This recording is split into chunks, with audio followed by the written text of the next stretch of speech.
You want to change the world? Start off by making your bed. If you make your bed every morning, you will have accomplished the first task of the day. It will give you a small sense of pride, and it will encourage you to do another task, and another, and another. And by the end of the day, that one task completed will have turned into many tasks completed. Making your bed will also reinforce the fact that the little things in life matter. If you can't do the little things right, you'll never be able to do the big things right. And if by chance you have a miserable day, you will come home to a bed that is made, that you made. And a made bed gives you encouragement that tomorrow will be better. To pass SEAL training, there are a series of long swims that must be completed. One is the night swim. Before the swim, the instructors joyfully brief the students on all the species of sharks that inhabit the waters off San Clemente. They assure you, however, that no student has ever been eaten by a shark, at least not that they can remember. But you are also taught that if a shark begins to circle your position, stand your ground. Do not swim away. Do not act afraid. And if the shark, hungry for a midnight snack, darts towards you, then summons up all your strength and punch him in the snout, and he will turn and swim away.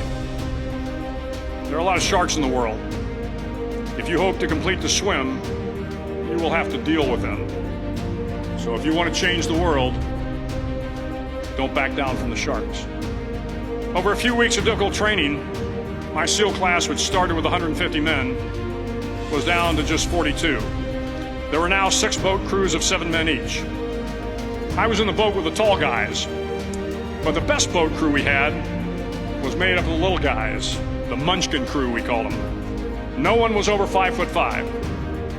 The Munchkin boat crew had 1 American Indian, 1 African American, 1 Polish American, 1 Greek American, 1 Italian American, and 2 tough kids from the Midwest. They out-paddled, outran, and outswam all the other boat crews. The big men in the other boat crews would always make good-natured fun of the tiny little flippers the Munchkins put on their tiny little feet prior to every swim. But somehow these little guys from every corner of the nation and the world always had the last laugh, swimming faster than everyone and reaching the shore long before the rest of us. SEAL training was a great equalizer. Nothing mattered but your will to succeed, not your color, not your ethnic background, not your education, not your social status. If you want to change the world, measure a person by the size of their heart, not by the size of their flippers. The 9th week of training is referred to as Hell Week. It is 6 days of no sleep, constant physical and mental harassment, and 1 special day at the Mud Flats. The Mud Flats are an area between San Diego and Tijuana where the water runs off and creates the Tijuana Sloughs, a swampy patch of terrain where the mud will engulf you. It is on Wednesday of Hell Week that you paddle down to the Mud Flats and spend the next 15 hours trying to survive this freezing cold, the howling wind, and the incessant pressure to quit from the instructors. As the sun began to set that Wednesday evening, my training class, having committed some egregious infraction of the rules, was ordered into the mud. The mud consumed each man till there was nothing visible but our heads. The instructors told us we could leave the mud if only 5 men would quit. Only 5 men, just 5 men, and we could get out of the oppressive cold. Looking around the mud flat, it was apparent that some students were about to give up. It was still over 8 hours till the sun came up. 8 more hours of bone-chilling cold. The chattering teeth and the shivering moans of the trainees were so loud, it was hard to hear anything. And then one voice began to echo through the night. One voice raised in song. The song was terribly out of tune, but sung with great enthusiasm. One voice became 2, and 2 became 3, and before long, everyone in the class was singing. The instructors threatened us with more time in the mud if we kept up the singing, but the singing persisted.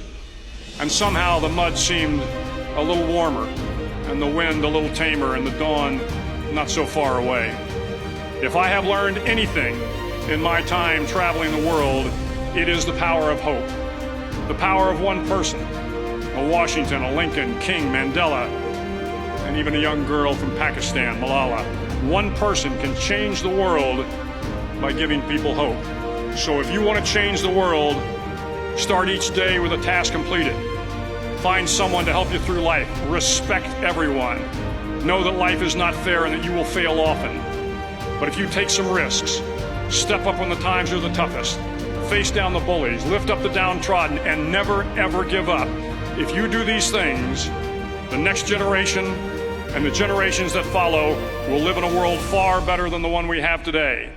And what started here will indeed have changed the world for the better.